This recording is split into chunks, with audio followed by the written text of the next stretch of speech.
Welcome to Charting Toward Intimacy, where we're expanding the conversation around Catholic sexuality. We're your hosts, Ellen and Kathleen.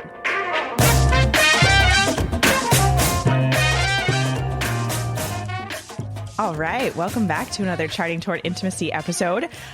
This is an exciting episode. So I'm Ellen. Kathleen's I'm Kathleen. We're here. This is an exciting episode because this is the first episode that our exclusive Charting Toward Intimacy community has full video access to. So hello. I'm waving. This is what we look like in all our glory. If you want full video access to all of the episodes and totally uncut too, you'll get like all of our bloopers, kids running in, like all the fun stuff that goes on. Yeah. If you want access to that, there's a link in the show notes. It's only $5 a month to join the Charting Toward Intimacy community. We also have live Q&As once a month. Lots of fun stuff going on in there. So check it out. There's my little promo for the community. Exciting day. Didn't even mean to do that. Okay, today we are talking about asking for what you want and making sure that you continue to ask for what you want. And just kind of also the fact that like things that you want may not actually be that important to your spouse. Yes. And that's okay. And we're going to dig into like why that's okay. Yeah, I agree. All right. So in marriage, where do we start with this one? The two become one, right? In marriage, yes. The two become one. And marriage is a beautiful image of divine Trinitarian love where we have three persons, one God, right? We have a similarity here with this two persons becoming one flesh in marriage. But here's the big difference between God and human marriage. Get this. There's a pretty big difference. There's a pretty big difference, but get this. Here's the difference. All right. So God in the Trinity, the three persons have the same will. The will of the Father is the will of the Son, is the will of the Spirit. They have the same will, right? There's more to it than that, but like they are perfectly united in action and thought and deed and word, right? And understanding. Oh yeah. Mm-hmm. Good. Humans aren't. They're just not. Period. Just period. Yeah. It's like we are still, though we are one flesh, we are two separate people with two different histories, mm-hmm. with two different wills, two different life experiences, two different needs. Yeah. It's very, very true. Makes it a lot trickier. It makes it a lot trickier, right? Right. When you're two different people. But I think what happens sometimes in marriages is that once we get married, we're like, oh, like two become one. Now we are like God in that way. Like we do have, our wills are united and our thoughts and our actions and our understanding are the same.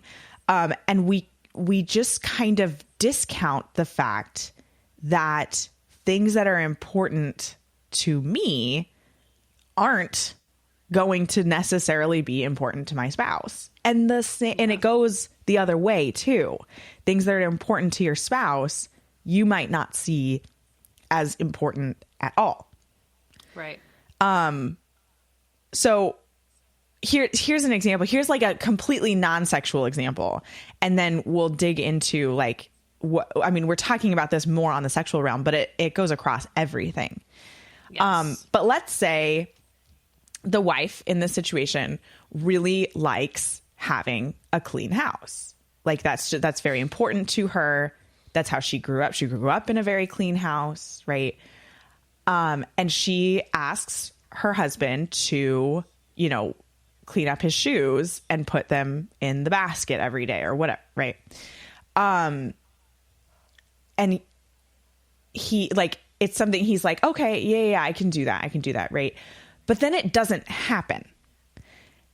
Here's like, probably the husband grew up in a household that maybe wasn't as clean as the wife's household. And it's just not that important to him. And he does not yet understand how important it is to his wife. Now, it's our job as spouses that if there are things that are important to our spouse, we need to respond to that. And we need to respond in an appropriate way.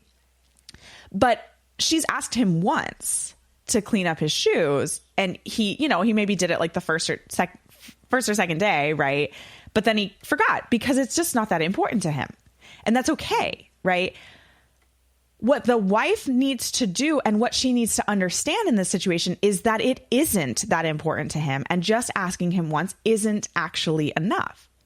This is something she needs to revisit over and over and over again until it is clear to the husband that this is actually something that's really vitally important to her, right? So it might mean asking again. It might mean sharing a little bit of stories growing up, why it's important to have a clean house, why you see this as a need, sharing how it makes you feel. Again, like this is something that it is the wife's job in this situation to do that. And it is the husband's job in this situation to listen and respond and begin to understand and take action toward that.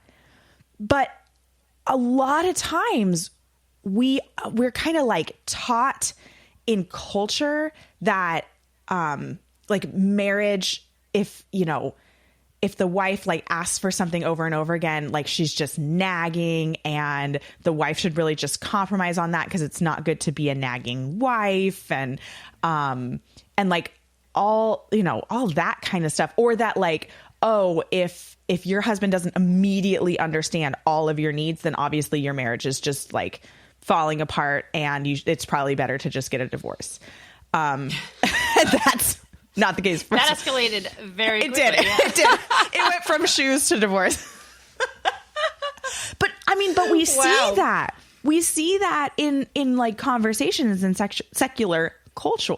Oh my gosh, these words are not coming out of my mouth like today. Secular culture. Secular culture. Yeah. And like it's not how marriage was designed. Like marriage is designed to help us grow in holiness. Mm-hmm. And growing in holiness might mean, for one spouse, it might mean growing in listening and understanding and taking action. And for another spouse, it might mean growing in holiness might mean like taking action toward sharing your heart and communicating and talking, right? And this is just like one teensy tiny example, right? Sure. With shoes, but I want to also call out people like me who are people pleasers. And I can tell you right now that this is something really hard for people pleasers, which, by the way, I recently learned is often a symptom of people with ADHD. They tend to be people pleasers. Oh, interesting. Some people. Anyway, so if that's you, maybe, you're in good company here. But for people pleasers, we are very often afraid to ask for what we want because we never want to put another person out. And that'll even include our spouses, right? There are so many years. I'm getting to a point after 10 years of marriage, coming up on 11 in a couple months, where I have finally I still have to actively tell myself it's okay to ask him to do this thing for you. It is okay to allow him to help you, to request help, right? Like, because for so long it was like, well, this is something that I care about, but he doesn't care about it. And so who am I to like put that on him when it's not something that it's my problem. It's not his, you know what I mean? Mm-hmm. But It is his problem. It is his problem that in getting married, it became his problem, right? That and honestly, like, God love my husband. He has been so good. He does not care about the state of our house, like the state of the house, right? We're both naturally messy people. Oh my gosh. That is the same for my husband and I. Like, our house is a mess, and like, thank goodness. Yes. But it's the clutter and the mess of 7 people versus like just 1 or 2 has my brain in a total tailspin where it's like, I can't focus. I'm stressed out. Like I need to work on getting it clean. And my husband, he's like, just like thrives in mess. He doesn't care. Right. But he noticed and understands now that when things are in super disarray, that it has an effect on me and that it does mean a lot to me to try and keep it tidy.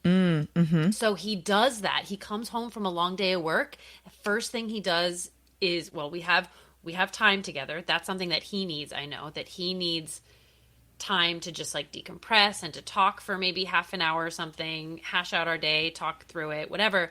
And then he goes and he does the dishes. If I haven't already done them, awesome. Right? Like, which I normally haven't because it's been a chaotic day with 5 children at home, right? So, who has time to do the dishes during the day? I don't even, Kathleen, like, and that's he doesn't not a thing. Care, right? No, who cares? He doesn't care that they're piled up and that you can't even like turn the sink on without having it splash all over the place. Like, he doesn't care about that, which blows my mind. But he understands that I do. And so that's become his thing. He comes home, we talk for a little bit, he does the dishes. But it took me so many years to be able to get to a point where I felt like I could ask him to do the dishes, or I could ask him to pick up the living room, or to like help the kids with the cleanup, like, because it was like, well, he doesn't care. It's not his problem. It's my problem. But here, people pleasers, I'm telling you, we need to start getting comfortable requesting what we want and what we need. And it's okay to do that. I think we sometimes feel like we don't deserve like the help if it's putting other people out, but we do. Yeah. And a lot of times with spouses, they don't feel put out. They want to serve you in that way. Right. And it is your job to continue to ask. Like, you need to get comfortable with continuing to ask for that thing that you want. And here's one of the big points that we want to get across. Like, your spouse doesn't care about the thing that you want. They don't. He or she does not. Like, they don't, in the sense that they don't need the same thing. Right. Like, it is not something, if they did care, like, it would have already gotten brought up. But it is okay that they do not yet care. The reason they don't care is they don't know how much it means to you. Your job is to make it clear how much it means to you. How many raise your hand. Raise your hand if you have asked for something, and let's turn sexual now, right? Like, let's go into the realm that we normally hang out in, right? Raise your hand if you have asked for something in the bedroom, whether it has to do something with foreplay, something that's going to help you orgasm, something that's going to, help you get in the mood, whatever. And it hasn't happened. Pretty much everybody. Kathleen's like slowly raising her hand. Here's the thing. Like, you ask for something one time and it's not something your spouse has ever thought of, has ever thought is important to him or her, has ever even wanted, right? Yeah. And you ask for it and they're like, oh yeah, sure, I could do that. Sure. And then it doesn't happen because they forgot, because they're human, because there's 50 other things on their plate, because it's not actually important to them. And that is okay. Okay. I also want to say that maybe, because I would say if anyone's like me, for women, there are like 50 different buttons that often need to be pressed within that act. And it's like, to add a 51st button is like, forgive them if they don't remember. Right. It might just be like one more that's like, oh my gosh, I can't even remember all the things I need to do, right? You oh my gosh. need to, one, not take it personally. Mm-hmm. You have to not take it personally. Okay. It is not that your spouse doesn't care because they don't care about you. Your spouse doesn't care about this thing because it's not something they've ever thought of. It's not something that seems important, right? Your spouse will begin to understand how important it is the more you tell them how important you think this is. So let's say, let's use the example of initiating. This is a good one, right? Mm-hmm, let's say you are just right now where you're at in your journey, where you're at, like when it comes to sex, you are just not comfortable initiating. And you tell your spouse like, hey, I'm just not comfortable initiating. I need you to initiate like in these ways. And that would help. Right. But then, you know, maybe you're avoiding pregnancy, you get to that infertile time and you're like, okay, like, yep, it's probably time to have sex again. Like, I kind of want to, but I'm really uncomfortable with initiating. I just can't do that right now. But then your spouse doesn't initiate until it finally turns into sort of a like, oh, well, it's been a while, you know, shrug. Mm-hmm. Yeah. And then you're like crushed because you're like, I asked to be initiated to. I asked very specifically. You know, I wanted my husband to say XYZ and do it this way. And I spelled it out, right? But you only asked one time. And it was just not something your spouse had ever thought of before. Yeah. You need to ask again. Like maybe now, instead of just asking, now you need to sit down with a bottle of wine or a cup of tea. Those are like my two options. I always suggest those. I usually go for the wine.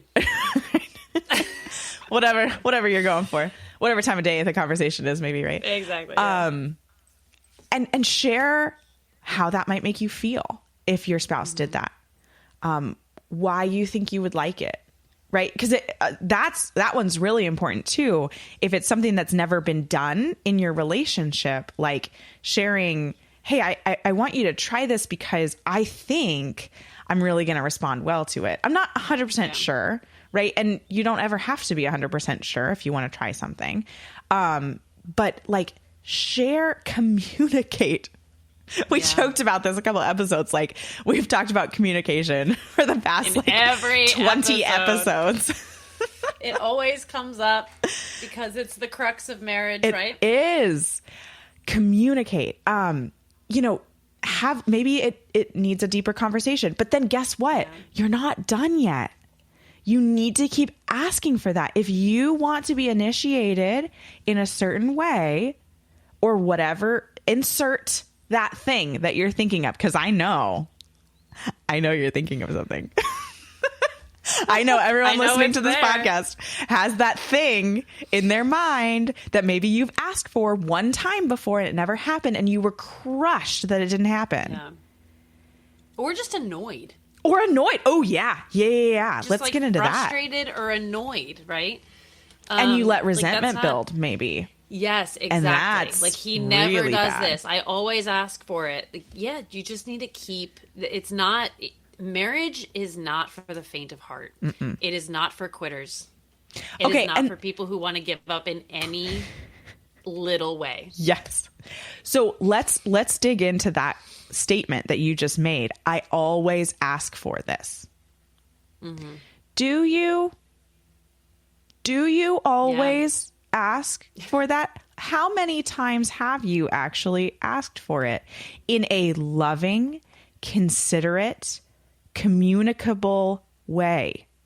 That's a good point. Yeah, not a way, not like a Not a condescending, nagging, like, not a hey, you condescending. never, right? Yeah. Mm-hmm. How many Yeah. times have you actually genuinely asked for that thing Yeah.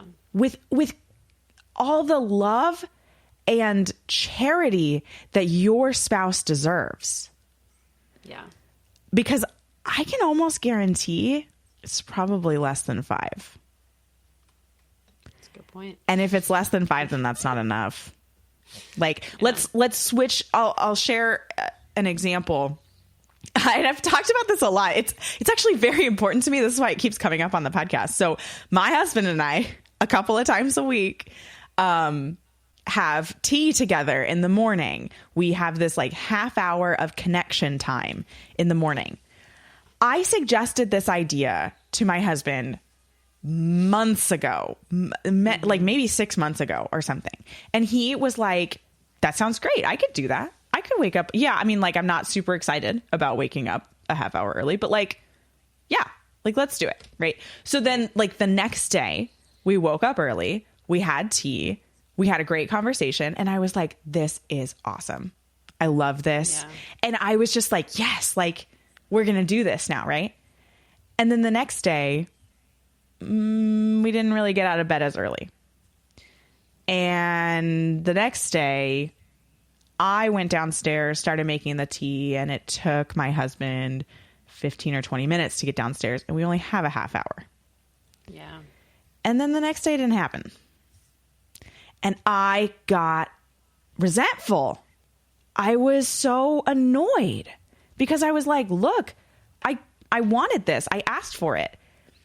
In my head, I asked for it, so therefore it was vitally important to me. In his head, I asked for it one time. We did it one time. Like, right. Awesome, right? Check the box. And not in a way that he doesn't care about me, but it just was not clear to him how important and how like wonderful that was to me, right? I didn't communicate afterwards and say, wow, I loved getting up early and talking with you. Like, that was awesome. It just filled me up. It made the rest of my day so much better. Like, thank you so much. Can we please keep doing this on a regular basis? I didn't say anything like that after the first time that we did it. Yeah. And so then, like, the next week I was like, okay, come on, I want to do this. Like, can we get up? Right. So then it happened like one more time, but then sort of had the same fall off for the rest of the week. And then I got angry. Right. And then I got kind of resentful, and then it got kind of naggy. And then it was like not really working for a while. Then we didn't really do it for a couple of weeks. And I was like, and then we came back together in a calm conversation. I was like, I really want this. This is really important to me. How can we make this work? And we figured out some modifications of how we need to do it. Set the alarm a little bit earlier. And then it was a little bit better, but then it fell off again. And I had to ask again for how important it is. And I know my husband listens to this, so he's probably going to be listening to this episode and be like, oh man, I am getting called out. But I am not in any way like resentful toward him now that I've like stepped back from the situation. Right. Yeah. But like, I understand that this it's not his love language. It's not his primary love language, quality time. But it is mine. Right. And so it's my job. It was my job all along to make sure he understood how important this was. And I still have to kind of remind him or say something, or, like coming up on this week, I knew I was going to have kind of a rough week. And I was like, you know what? I really want to make these like tea dates happen this week because this is really important to me. Right. Yeah. And they happened. Right. Because I communicated again and again how important this is. This applies to everything, especially when it comes to things in the bedroom. The need to continue to ask and share how important it is. Yeah.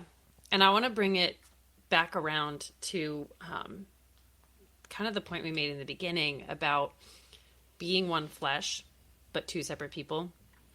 Unlike the Trinity, who is just like united in every way. Perfect right? unity. It's a Perfect mystery. Unity. We don't know how it works. We can't understand it until we get there. This hopefully. I feel like this point is like one of those ways that I can see how marriage is only like the faintest tiny glimmer of like the glory of the Trinity and like the glory of heaven. It's like we see this huge chasm between what we're imaging, the Trinity in this like unity, and then what actually marriage looks like. No, that's exactly right. But I want to like put it out there that though we are two separate people, we can become one flesh in the way that we respond to the needs of the other, right? So like in responding to the needs of our spouse, though they may not be our needs, we become one flesh. We take on the burden to ourselves, right? Like, okay, this is a little bit extra work for me because it's not what I need. But in doing that, we are becoming one. We are sharing in the needs and the desires of our spouse, right? And that it is okay. I think that sometimes we can be offended. Yeah. We said this already once, but we can be offended that like, well, how could you not need that or want that, right? Like, and we get offended, but we don't need to be offended. Like, it is okay that our spouse's needs and our needs are different and that we don't share them. But it is not okay if because they're different, we don't respond to them, right? Like, that is how we make two people one flesh, is by responding to the needs of the spouse to fulfill those needs, though we might not feel the same way about them. It is our job to respond. I'll be totally vulnerable here and frank and call myself out. Literally this week, I got called out by my husband saying, you know what, when you ask for something, even if I don't really care about it, this literally happened this week, which is wild that we're recording this episode now. He was like, if I don't really care about it, it doesn't matter. Like, I do what you ask me to because you are my wife and that is my job as your husband. He said, but when I ask for things and you don't feel the same way, he was like, there's no way I can get you to do it. And I was like, that's not true. And he like named all these examples. We immediately get defensive. Then he went and like named all of these examples and I was like, oh. Shoot. Maybe that's true. I will be more aware of that going forward. He's like, but I mean, his point was like, listen, you know, but I think we should also make a point that, you know, if we're talking about this in terms of like, we're talking about it in a general like marriage realm, but then we can also talk about it in a specific sexual realm. I want to make the caveat or point that if your spouse in a sexual realm is asking for things that you are uncomfortable with, that's not just a like, hey, you need to fulfill your spouse's needs. When you are uncomfortable with something, that needs a conversation before just like, oh, well, I'm the spouse and so I need to fulfill that need even though I'm uncomfortable. No, that's not how it works. I will say that conversation needs to happen. Questions need to be asked. Why is this making me uncomfortable? Is it making you uncomfortable because of past trauma? Is it making you uncomfortable because of, you know, your purity culture? Right, like your relationship with sex. Your relationship with sex and all of that.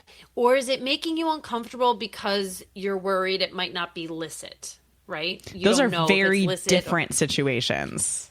All very different situations. And I will say that needs to be, those questions need to be answered honestly because the answer is going to determine, is this something that I need to work on becoming comfortable with? Right? Like maybe due to trauma or a reaction to purity culture, the result of growing up in purity culture, right? Because maybe it's something that you need to do a lot of work to become comfortable with. However, if it's a matter of it being licit or illicit, if it is an illicit act, you should not aim to become comfortable with that, right? Nope.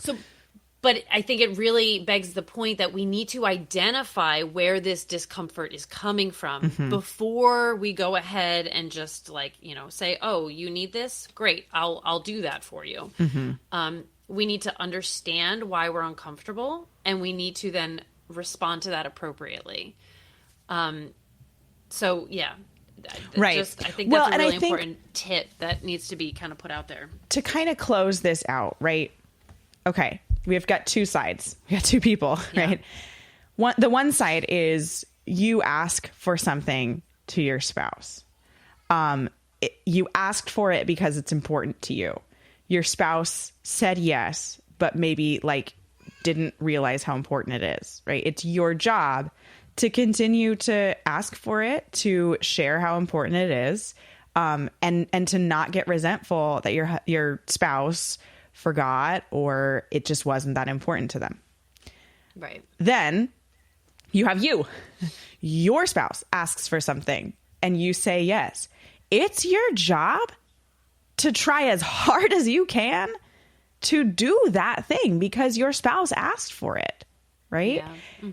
Your spouse asks you for something and you say no, or we need to talk about it.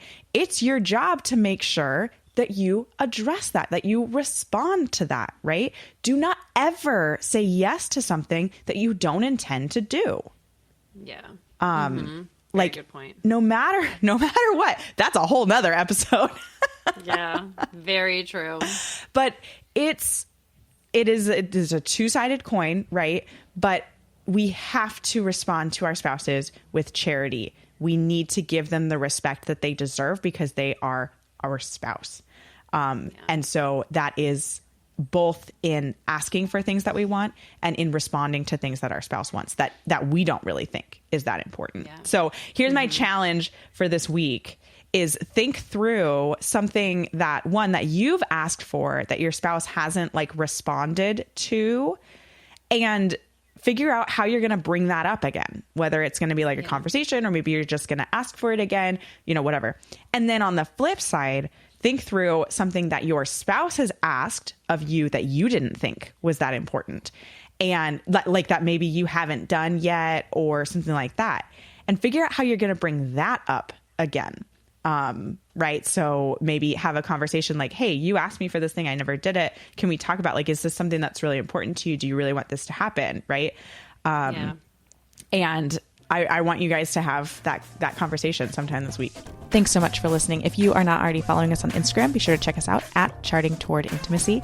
And if you listen to podcasts on a platform that gives you the option to rate or review, we'd love for you to do that because it helps us spread the word about the podcast. If you ever have questions, comments, or episode topic ideas, please reach out to us. We love to hear from you. You can reach out on Instagram or send us an email. Our email is in the show notes. Until next time.